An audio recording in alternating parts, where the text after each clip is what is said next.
Y en esta coyuntura comercial que el país tiene con las naciones de la Unión Europea, se hace imprescindible conocer cuáles son los mecanismos que Ecuador tiene que desarrollar para lograr un escenario favorable para sus exportaciones.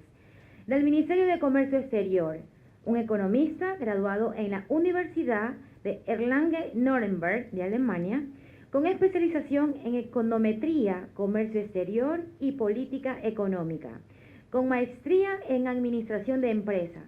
Nos hará conocer precisamente cuáles son los principales sectores productivos beneficiarios con el acuerdo, nuestra política arancelaria y otros aspectos vinculados a las relaciones comerciales que debemos establecer con la Unión Europea.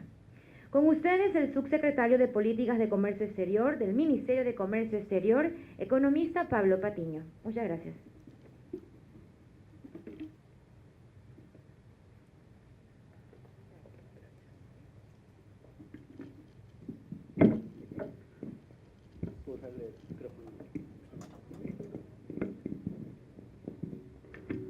Hola. Buenas tardes casi con todos. Yo sé que están un poco cansados, es a veces un poco tedioso escuchar tantas presentaciones una tras otra. En este momento vamos a tratar un tema quizás un poco más complejo y vamos a tratar de explicarlo de una forma más didáctica, que es la política comercial del Ecuador, cuál es la visión del Ecuador en entrar en un acuerdo comercial y qué es lo que efectivamente hemos logrado dentro de este acuerdo. Para los que no me conocen o no conocen a profundidad la institucionalidad dentro del comercio exterior, mi nombre es Pablo Patiño, soy subsecretario de Políticas de Comercio Exterior, parte del Ministerio de Comercio Exterior, donde nosotros trabajamos en la formulación de las políticas, establecemos sectores de interés, establecemos cuál debería ser la estrategia de negociación ante un acuerdo comercial y si efectivamente beneficia o no el acuerdo comercial, por qué entramos a negociaciones, cuáles son las ganancias, cuáles son las pérdidas, cuáles son los riesgos de entrar en un acuerdo comercial. Y es por eso que igual felicito al Ministerio de Industrias por esta iniciativa. Para nosotros es muy importante poder conocer de primera mano con los exportadores, importadores y la ciudadanía en general cuáles son las expectativas, cuáles son los miedos. También puede haber algunos sectores que a lo mejor piensan que el acuerdo los puede perjudicar y cuáles de verdad son las oportunidades, qué es lo que hemos alcanzado, de aquí en adelante qué se hace y efectivamente qué significa haber firmado un acuerdo comercial. Luego en la presentación, pues primero empezaré con una especie de marco conceptual, marco teórico sobre cómo es la arquitectura del comercio exterior a nivel mundial, que nos ha llevado a la globalización, cómo regulamos el comercio mundial y de dónde nacen estos acuerdos regionales, o sea, como el acuerdo multipartes entre Ecuador y la Unión Europea, y por qué no tenemos con otros países también, o por qué no es la norma el acuerdo regional, o cuál es la norma a nivel mundial. Y luego vamos a entrar o a explicar cuáles son los objetivos de la política comercial del Ecuador, qué hemos dejado, qué tenemos y qué herramientas utilizamos de política para poder alcanzar los objetivos.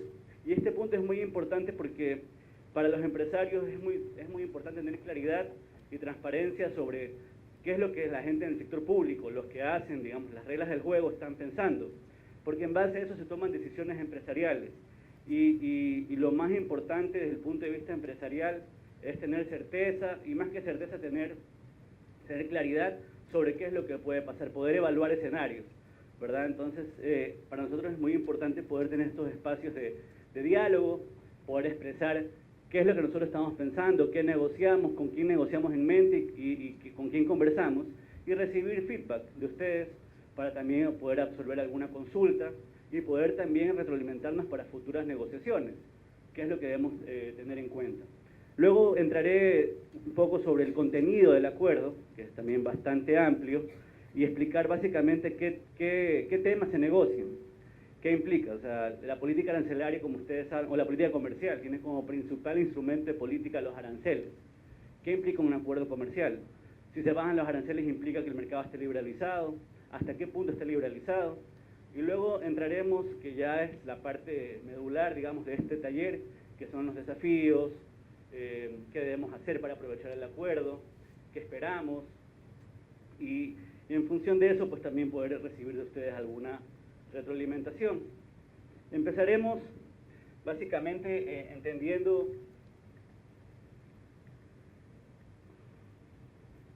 un poco sobre el comercio exterior y cómo entendemos nosotros el comercio exterior. Aquí igualmente, como les decía, yo sé que hemos hablado ahorita de temas bastante prácticos, ¿no? ¿Cuál certificación necesito? ¿Cómo hago compro Ecuador? Aquí entraremos un poco más a la parte de política pública, ¿no? ¿Hacia dónde vamos? ¿Cuál es la visión a largo plazo? Y en principio el comercio exterior no es un fin, o sea, el fin y esto es muy importante porque muchas veces se confunde el libre comercio con desarrollo económico, como si fuera un sinónimo, no necesariamente, ¿verdad? Entonces tenemos que entender que el objetivo de la política comercial es el desarrollo económico, es decir, una mejor calidad de vida, mayor bienestar a los pobladores del Ecuador. Si el Ecuador negocia, tiene una política comercial, es en beneficio a sus propios ciudadanos. Si bien es cierto, en la teoría económica se ha comprobado o se ha hecho muchos estudios empíricos sobre los beneficios del comercio exterior en general o las ganancias netas del comercio exterior, también implica que hay una parte discrecional de parte de los estados donde pueden tener herramientas que permitan desarrollarse como país. Y de hecho nosotros vemos justamente que los países en vías de desarrollo, digamos el caso de China, que tienen crecimientos muy grandes, ellos han aperturado sus mercados una vez que ya habían alcanzado un cierto nivel de desarrollo. Es decir, el aperturar o el aperturismo por sí solo no causa el desarrollo, sino que se requieren unas bases muy importantes, y es lo que el ministro León seguramente les habrá comentado hoy día en la mañana, sobre todas las bases que se han sentado desde el punto de vista de competitividad sistémica, leyes, regulaciones, instituciones, servicios, que nos permite competir en los mercados internacionales. Y ese tema también es clave porque se habla mucho que el comercio exterior es entre países, o que el Ecuador le exporta a Alemania.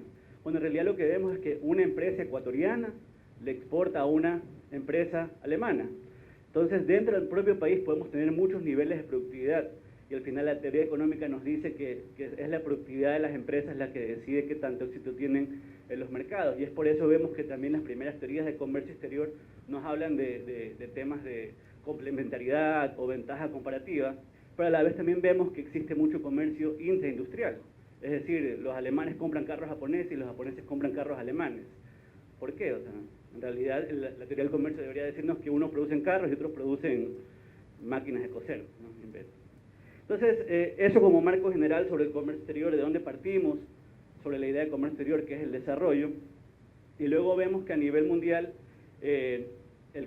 la globalización ha hecho que se creen cadenas globales de valor, la integración comercial cada vez es más profunda. Hemos integrado también no solamente el comercio de bienes, sino de servicios, capitales, y en el caso de Europa ya vemos que es un nivel de integración mucho más alto con moneda propia, mercados laborales integrados, un mercado común. Entonces, a raíz de esto también nacen los acuerdos comerciales regionales, que esto básicamente es lo que reflejan es la situación comercial entre socios comerciales que tienen un mayor volumen. Entonces, digamos, por ejemplo, ¿por qué el Ecuador tiene un acuerdo comercial con Colombia y Perú y no necesariamente con la India, verdad? Entonces, en principio, no que la India no fuera interesante para nosotros, pero nuestra situación geográfica, cultural, cercanía nos hace que la relación con Colombia sea mucho más profunda que con la India, y es por eso que las reglas globales de comercio, a lo mejor que son muy estándares, no aplican o no reflejan los verdaderos intereses de ambos países, y es por eso que se acude a negociar acuerdos regionales de comercio. Y estos acuerdos regionales de comercio son acuerdos recíprocos entre dos o más países socios con el objetivo de liberalizar los flujos de comercio e inversión entre ellos. Y aquí también hay otra palabra clave, que es acuerdo, ¿verdad?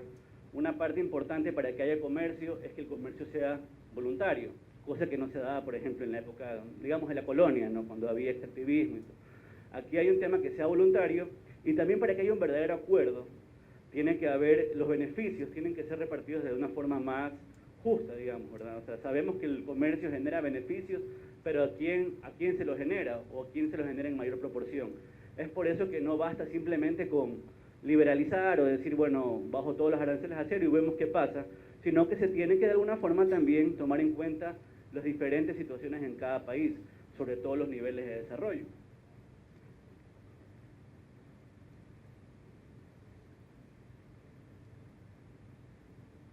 ¿Y qué ¿Qué hemos visto? En realidad, el comercio mundial o la globalización ha tenido un impacto muy grande sobre las regulaciones internacionales del comercio.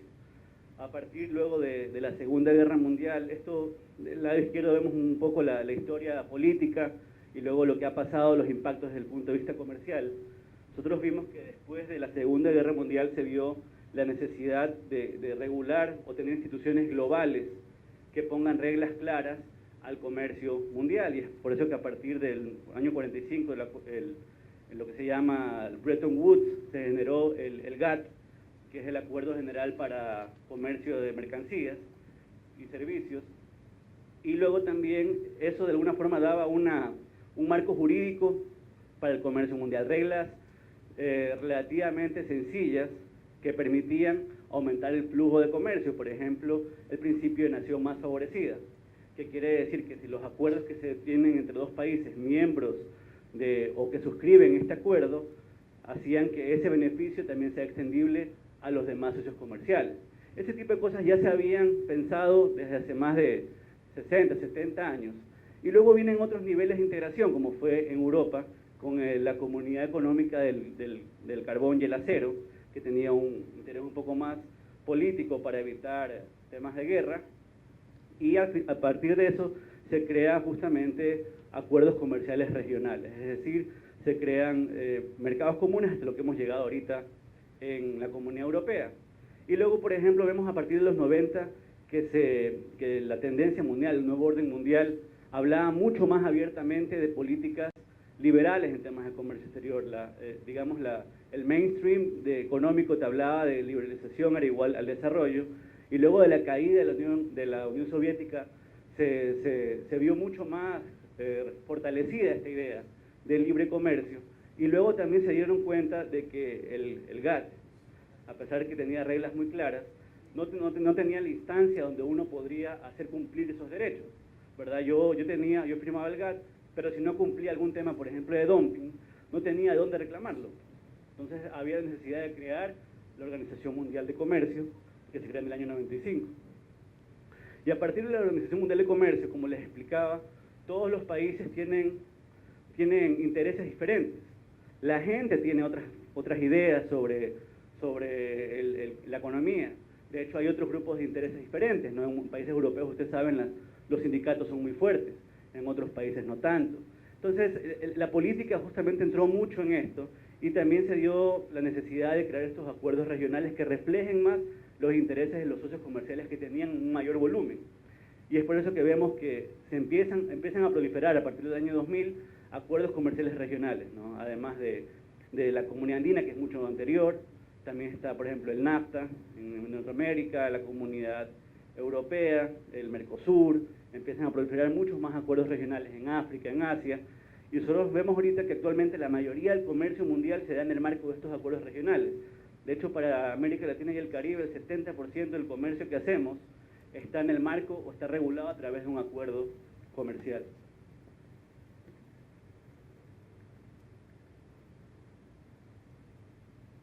Esto es un poco también para graficar los niveles de integración. Si bien es cierto, nosotros hemos dado un paso adelante hacia la integración económica con Europa, ¿verdad? Hemos firmado un acuerdo comercial que nos da un mejor acceso, da estabilidad en el acceso, y también nos pone a trabajar sobre armonizar ciertas reglas.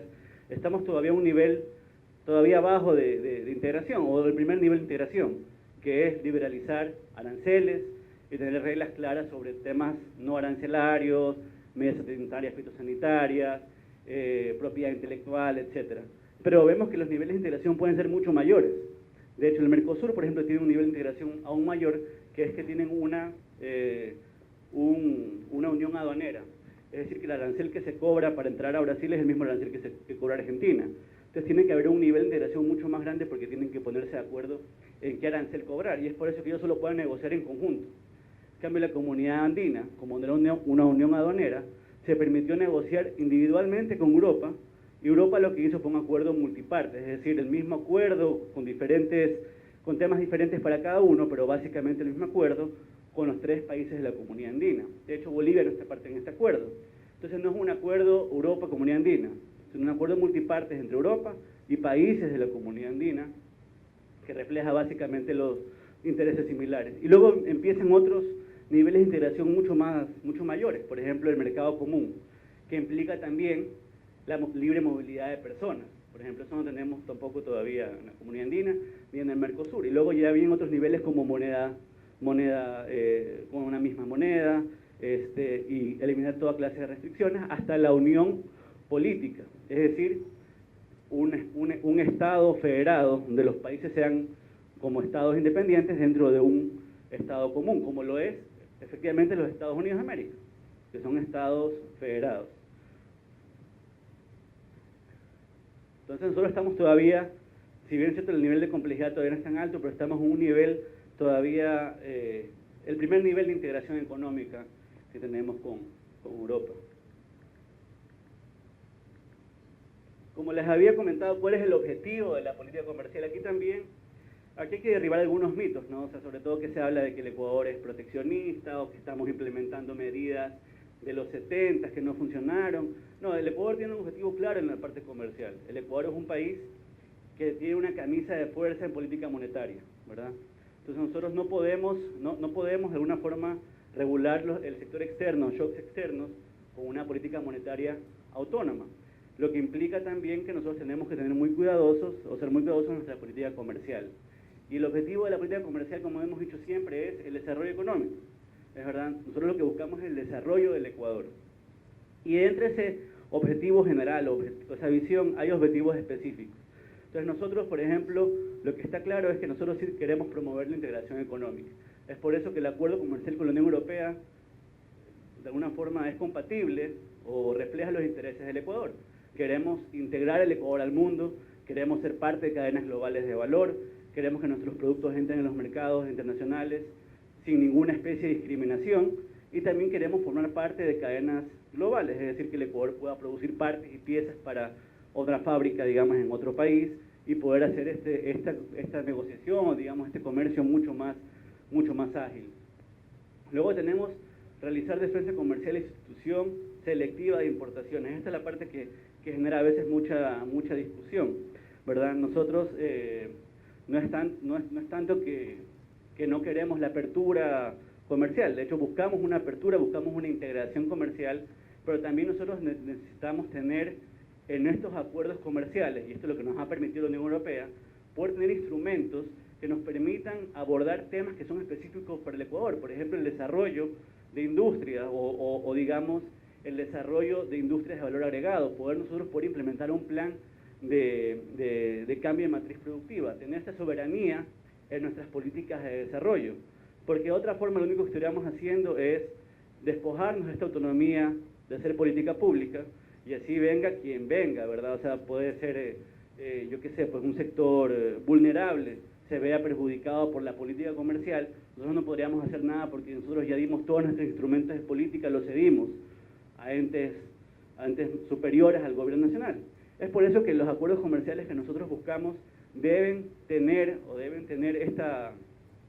proveernos instrumentos de política que nos permita actuar sobre los sectores que nosotros queremos incentivar, sea los sectores de conocimiento, o los sectores vulnerables, como es el tema de agricultura. De hecho, aquí, esto no es exclusivo del Ecuador. O sea, pensar que el Ecuador tiene una política proteccionista por buscar este tipo de acuerdos es falso, porque todos los países la buscan. De hecho, el libre comercio, así como uno pensaría que existe, tampoco no es tal. Todos los países se reservan muchos aspectos claves o muchos sectores sensibles para ellos. Luego, el incremento de flujo de inversión. Como les decía, nosotros buscamos el desarrollo económico, y para buscar el desarrollo económico tenemos que crecer en la economía. Y no se puede crecer si no se invierte. Entonces nosotros, la inversión extranjera, nosotros la vemos como una inversión complementaria a la nacional. Necesitamos inversión no solamente de capital financiero que permita hacer préstamos, sino también necesitamos inversión que se instale en el país y que también nos permita tener un desarrollo tecnológico, transferencia de tecnología. Es uno de los principales beneficios de la inversión extranjera directa. Entonces, el acuerdo comercial o los acuerdos comerciales también nos dan mayor, digamos, previsibilidad en la política comercial, lo que también atrae inversión extranjera. Y por último, también orientar infraestructura de transporte aéreo y marítimo y logística internacional. También se ha demostrado mucho en la literatura de que los aranceles ya de por sí no reflejan o no representan una restricción muy alta para el comercio, porque en realidad la mayoría de los países ya lo han bajado. Pero en realidad lo que limita el comercio son los costos logísticos, ¿verdad? El llegar a un país mucho más lejano, la trimetrología, las traducciones, el buscar certificaciones, esos son los que en realidad restringen mucho más el comercio. Entonces nosotros lo que buscamos justamente con aumentar este flujo comercial y desarrollar una profundización del comercio con Europa es poder también orientar recursos hacia el desarrollo de infraestructura, como pueden ser los puertos, aeropuertos, servicios conexos al comercio exterior, ventanillas únicas. Entonces este acuerdo comercial nos permite lograr estos objetivos. Entonces aquí es muy claro decir que el acuerdo comercial cumple con las expectativas de la visión o de los objetivos de la política comercial en estos 4 puntos.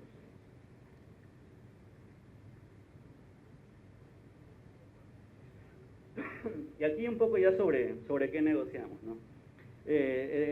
La negociación del acuerdo comercial pues abarcaba básicamente los temas importantes de instrumentos de política, como les decía, acuerdos primero sobre aranceles, es verdad, cómo avanzar los aranceles para las exportaciones e importaciones entre estos países, y luego efectivamente pues se sobreentiende que si hay beneficios arancelarios tiene que haber también reglas de origen claras.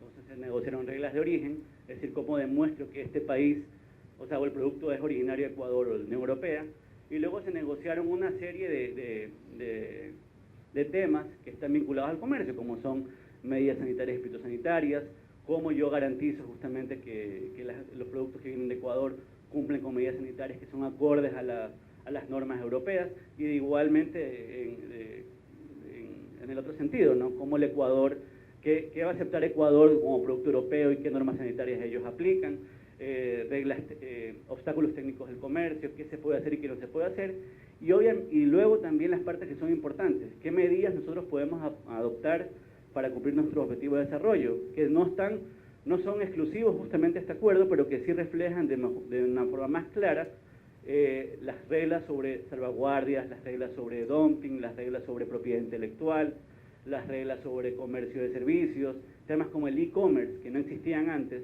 cómo se regula eso de ahí, ¿no?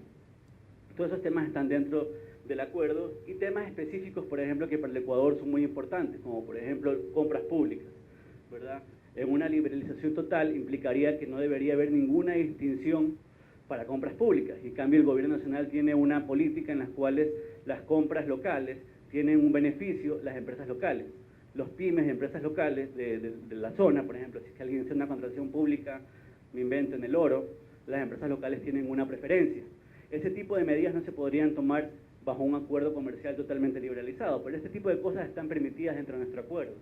Entonces le dan esta potestad al Ecuador de poder implementar políticas de desarrollo. ¿Y qué hemos negociado? En realidad, la mayoría de nuestros productos que actualmente exportamos, mayormente banano, camarón, flores, entran inmediatamente libre de arancel, ¿verdad? No es un tema de que antes no se podía exportar, ahora sí, o sea, de hecho lo estábamos exportando, por eso era muy importante. Lo que sí garantizamos es que ya no va a haber arancel para estos productos. ¿Y por qué era muy importante?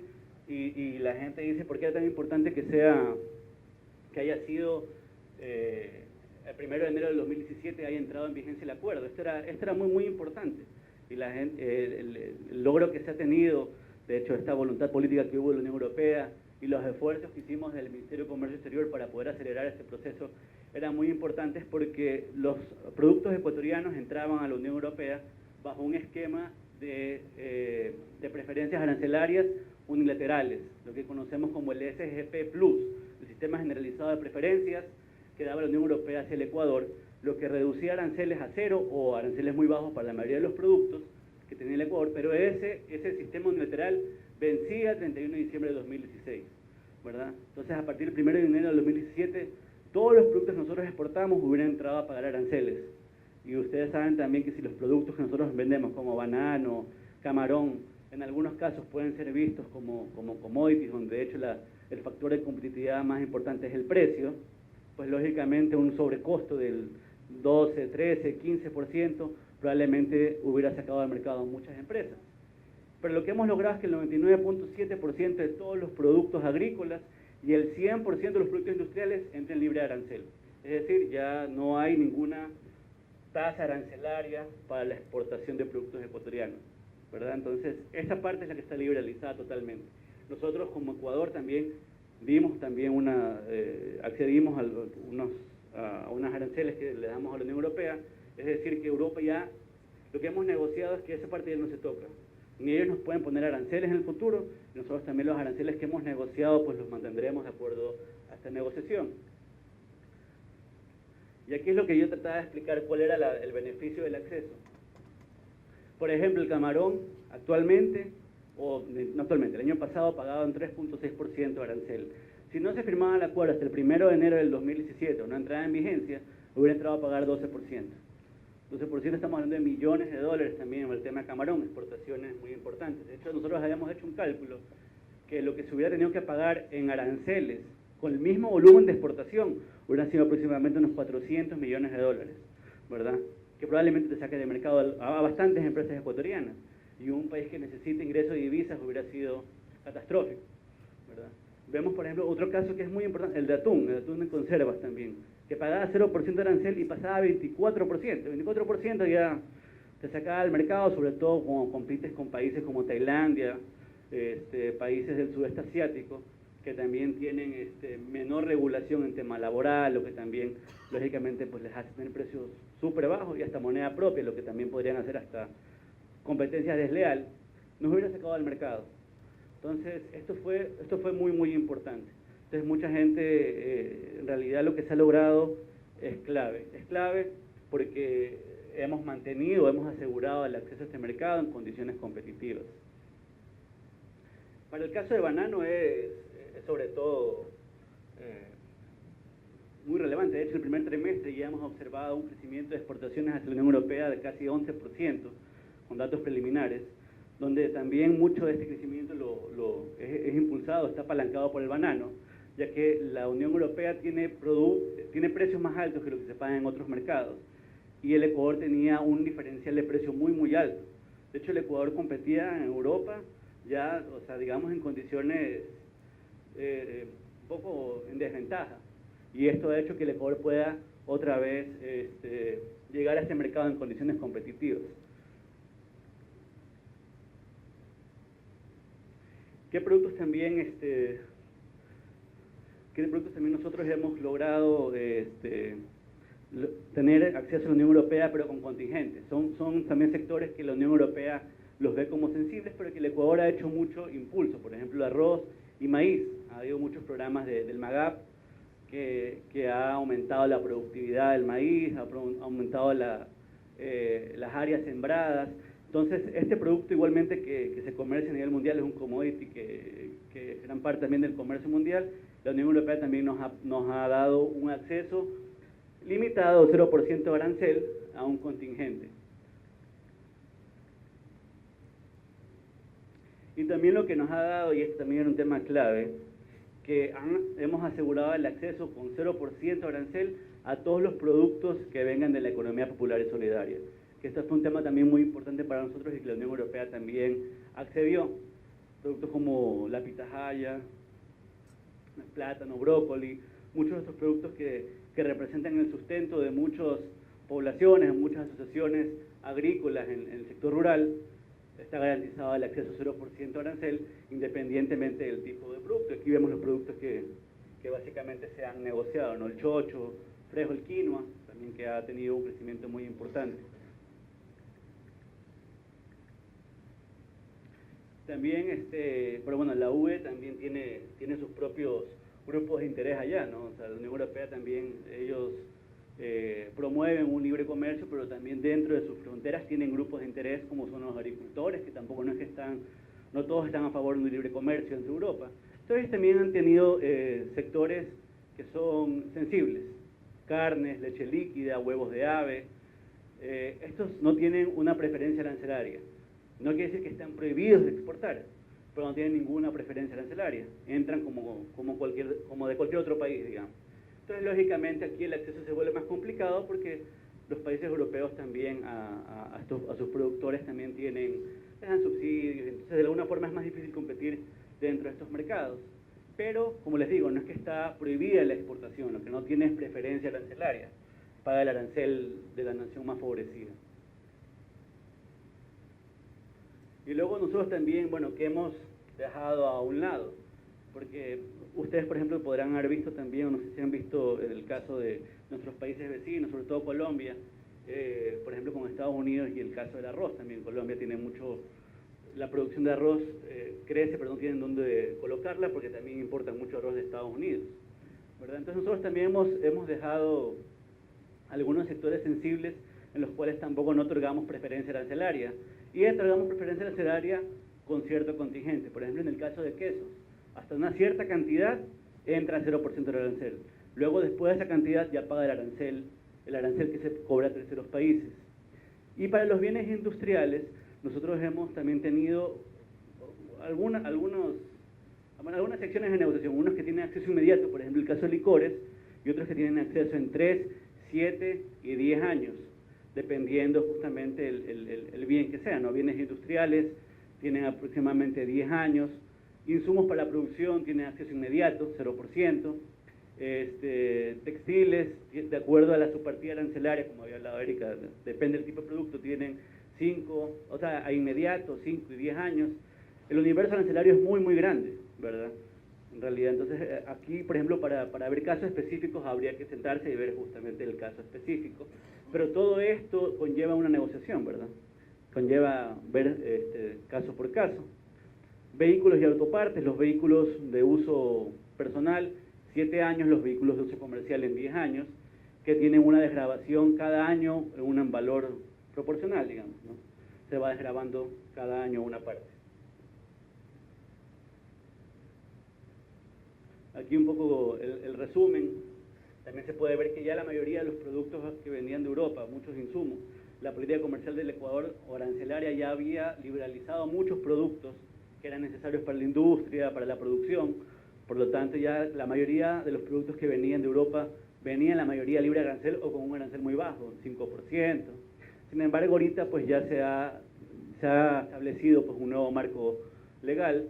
Entonces vemos que los vehículos tienen 7 años los vehículos personales, 10 años a los vehículos de pasajeros, los licores inmediatamente tienen un acceso libre de arancel. Esos son temas, por ejemplo, que para Europa era muy importante. Medicamentos, insumos para la agricultura, eliminación inmediata. Por ejemplo, aquí vemos el caso de abonos, urea, fertilizantes, tienen liberalización inmediata de aranceles, lo que también va a ayudar a la productividad de nuestras empresas.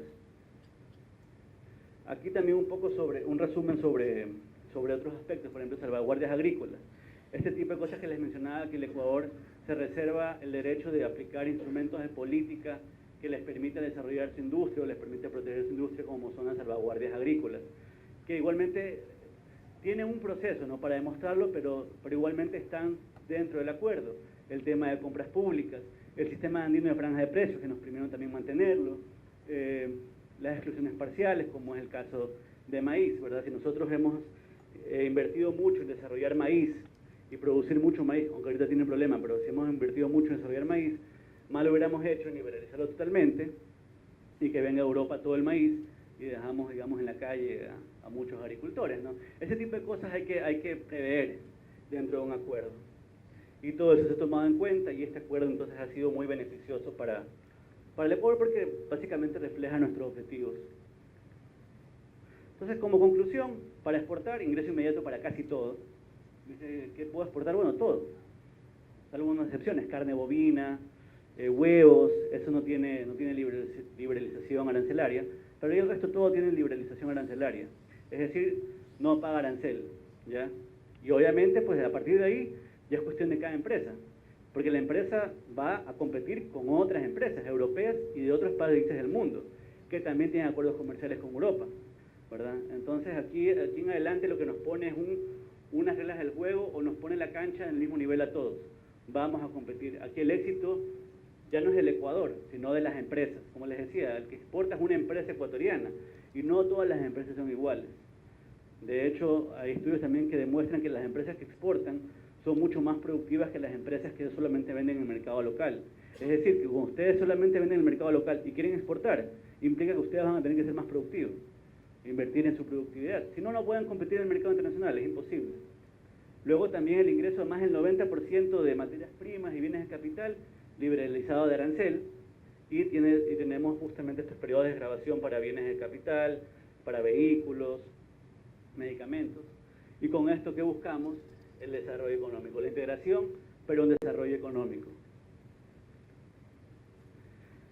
¿Y qué tenemos como incentivos? Bueno, ya está el acuerdo comercial con Europa, vamos a seguir buscando acuerdos que beneficien al desarrollo económico del Ecuador, no nos paramos ahí, o sea, queremos seguir buscando acuerdos, queremos profundizar acuerdos, queremos actualizar acuerdos como la Comunidad Andina.